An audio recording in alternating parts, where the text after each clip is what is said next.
Alfredo Calcaño hijo desnuda los buitres de los fondos de inversión, descubre las guaridas fiscales y emprolija la economía del laberinto.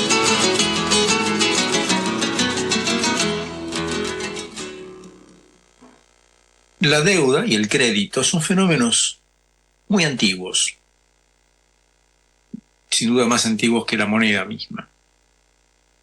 El crédito tenía un aspecto positivo desde el punto de vista social cuando se basaba en la confianza entre los miembros de una comunidad.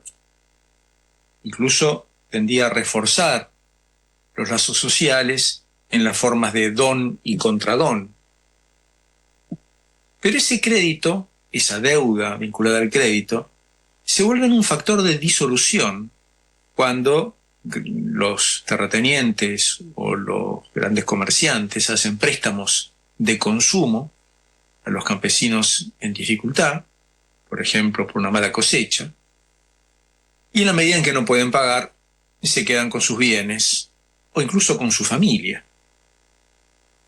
La deuda se vuelve en esos casos un instrumento de dominación, que en los casos extremos llevan a la pérdida de libertad del deudor, sea este una persona o un país.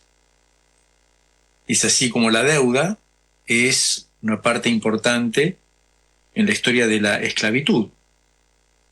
La esclavitud existió en muchas regiones y en distintos periodos históricos. La vemos, por ejemplo, en el Evangelio. Ahora, en la forma que nos es más presente, porque influyó tanto en América Latina, es la trata de esclavos africanos. Y esta tomó su auge con el descubrimiento de la colonización europea de América y el sistema comercial que se instauró en ese momento, y en el cual la deuda jugaba un papel absolutamente central. Recordemos cómo era este comercio triangular entre Europa, África y América. Los capitalistas basados en Europa compraban a crédito ciertas mercancías a los mayoristas locales. Se hacían así de tejidos hechos en Manchester o en India, artículos, manufacturas de hierro, de cobre, perlas, armas de fuego. Y entregaban esas mercancías a los negociantes africanos ubicados en los puertos. Estos negociantes despachaban las mercancías hacia el interior por vía fluvial y a cambio se comprometían a entregar un cierto número de esclavos. Pero tenían que conseguir esos esclavos a cambio de las mercancías. Y acá los negociantes europeos decían, bueno, pero si te vas a llevar mis mercancías, déjame alguna garantía a cambio. Y esa garantía eran seres humanos, sirvientes del negociante africano o incluso miembros de su familia. Eran como rehenes que, en caso de que sus amos o los padres de familia que los habían dejado como garantía tardaran en regresar con los esclavos comprometidos, esos rehenes podían ser despachados ellos como esclavos hacia las plantaciones americanas. ¿Y de dónde venían los esclavos que se iban a entregar a cambio de las mercancías europeas? Bueno, estos eran provistos por los grandes reinos del África Occidental, que los conseguían en base a capturas en guerras o, más frecuentemente, por deudas. Porque prácticamente en esas sociedades cualquiera podía encontrarse en una situación de deudor. Se utilizaba un sistema, llamémoslo judicial, en el cual era muy fácil ser acusado de violar alguna ley o algún rito, ante lo cual se fijaban multas muy elevadas, prácticamente impagables. De eso se trataba, porque quien tuviera una deuda y no pudiera pagarla, perdía su libertad, o tenía que entregar como garantía del pago de esa deuda a un miembro de su familia, o bien tenía que hacer una incursión a alguna aldea vecina y secuestrar a niños para venderlos a los comerciantes vinculados con el negocio de la trata y así pagar su deuda. Tenemos entonces acá también la deuda como instrumento de dominación. El paso siguiente era transportar a los esclavos obtenidos en África del otro lado del océano y allí venderlos también a crédito a los dueños de las plantaciones de América y de las Antillas. El pago final provenía de las ganancias sobre las ventas del azúcar, el tabaco y el algodón producido por los esclavos. Este sistema, que tuvo su apogeo en el siglo XVIII, persistió de diferentes formas durante muchos años más. De hecho, la prisión por deudas se abolió en muchos países recién en el siglo XIX. En Argentina fue en 1872, durante la presidencia de Sarmiento, poco después que en Francia y en Alemania, pero todavía existe prisión por deuda en varios estados de los Estados Unidos, el día de hoy. Ahora bien, actualmente más corriente que la pérdida de la libertad por causa de deuda de las personas es la pérdida de soberanía de los países deudores. Un ejemplo notable, vinculado también con la esclavitud, es el de Haití. En 1780, Haití era un país bastante poblado, tenía 520.000 habitantes, en realidad un país, una colonia de Francia, en la isla que comparte con lo que es hoy la República Dominicana. 520.000 habitantes era mucha gente en una pequeña colonia en esa época. Y de ellos, 470.000 eran esclavos negros, 28.000 blancos nada más, y el resto mestizos.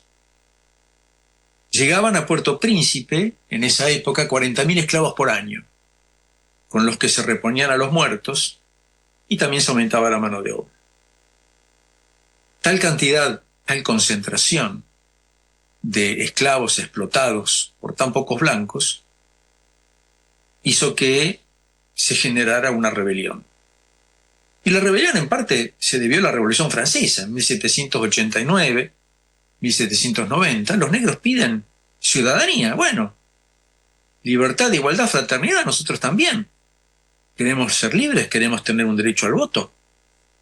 Bueno, no, hasta ahí no llegaba la revolución. Y entonces la rebelión empezó en 1791, con la participación de miles de negros y marrones, es decir, negros que se habían escapado de sus cadenas. Y derrotaron a las tropas que enviaba el ejército francés. Francia declaró la abolición de la esclavitud en un momento dado de la revolución, en el momento más revolucionario de la revolución, digamos, en 1793, cuando luchaba contra la coalición de potencias que trataban de ahogar en su cuna ese movimiento tan peligroso para sus monarquías. En 1794 se extiende la abolición de la esclavitud a las colonias, pero Haití ya estaba independizándose. En 1804 Haití declara su independencia. Y Napoleón envía tropas para retomar Haití y son derrotadas. La independencia de Haití recién es reconocida por Carlos X de Francia en 1825, pero para reconocerla pone condiciones.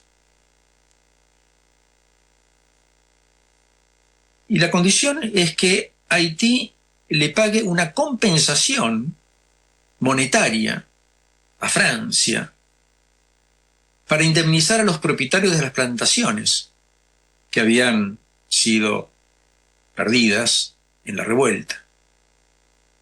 Y también como indemnización por la pérdida de los esclavos que se emanciparon. Esto es realmente curioso, porque si se produce la esclavitud y luego el fin de la esclavitud y hay que pagar una compensación, uno imaginaría que, bueno, son las personas que fueron esclavizadas, que trabajaron sin ser pagados durante toda su vida, los que merecen ser compensados. Pero no, fue al revés. Ahora Haití tenía que pagarle a Francia por haberse independizado de ella y haberse liberado de la esclavitud. Y no era poco dinero. En esa época eran 150 millones de francos oro, que eran 3 veces el producto, lo que producía anualmente Haití en esa época. Y como era absolutamente imposible de pagarlo, Francia le otorgó cómodas cuotas, con intereses, claro, que significaba 5% del producto anual cada año a ser enviado a Francia. Entonces, 2 veces las reparaciones alemanas después de la Primera Guerra Mundial, que llevara a la hiperinflación y facilitara luego el ascenso del nazismo. ¿Por qué Haití aceptó este pago tan desproporcionado? Bueno, porque la flota francesa bloqueaba la isla. El bloqueo de Haití era el instrumento que usó Francia para hacerse pagar esta deuda que había decidido que Haití le debía. O sea, era muy costoso para Francia invadir Haití, pero no tan costoso asfixiarla. Y Haití pagó. Entre 1825 y 1915 le pagó a Francia. Y después siguió pagando hasta 1950, pero no ya a Francia, porque Francia le cedió ese activo, se lo cedió a Estados Unidos. Y Estados Unidos entonces fue el que le dijo a Haití, bueno, ahora me pagás a mí. Y si no me pagás, entonces voy a ocupar tu país. Y ocupó Haití entre 1915 y 1934.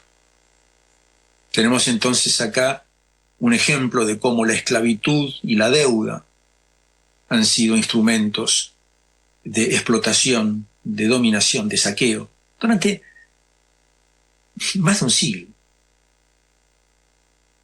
Mencionemos por último la agresión que sufrió Venezuela entre fines de 1902 y principios de 1903. Venezuela estaba saliendo de una guerra civil que la había obligado a suspender el pago de su deuda externa, y entonces Gran Bretaña, Alemania e Italia enviaron sus flotas para bloquear y bombardear sus puertos y sus buques. Venezuela resistió con lo poco que tenía, casi no tenía marina, y contó con la solidaridad de los pueblos del continente, pero muy poco de los gobiernos. El único gobierno que se jugó fue el de Argentina.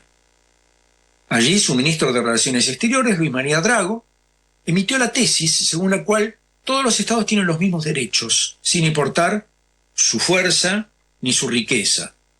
Y ningún estado extranjero puede utilizar la fuerza contra una nación con la finalidad de cobrar una deuda financiera. Es lo que se conoce como la doctrina Drago, que distancia entre ese canciller y la diplomacia que nos representa hoy. 120 años más tarde, los países en desarrollo seguimos sufriendo la presión de la deuda. Una presión que no solamente se materializa en los recursos que hay que enviar al exterior para pagarla, sino que muchas veces el origen de la deuda es espurio. Además, los acreedores se arrogan el derecho de dictarnos las políticas que tenemos que aplicar. Políticas de ajuste, reformas neoliberales. A veces el dictado de esas políticas es explícito. El Fondo Monetario Internacional, que funciona como instrumento geopolítico de Estados Unidos e instrumento de cobro de los acreedores, le dicen a los países: devalúen, ajusten, privaticen esto o aquello, desregulen sus mercados, abran sus economías, desmantelen los controles de capitales, etc.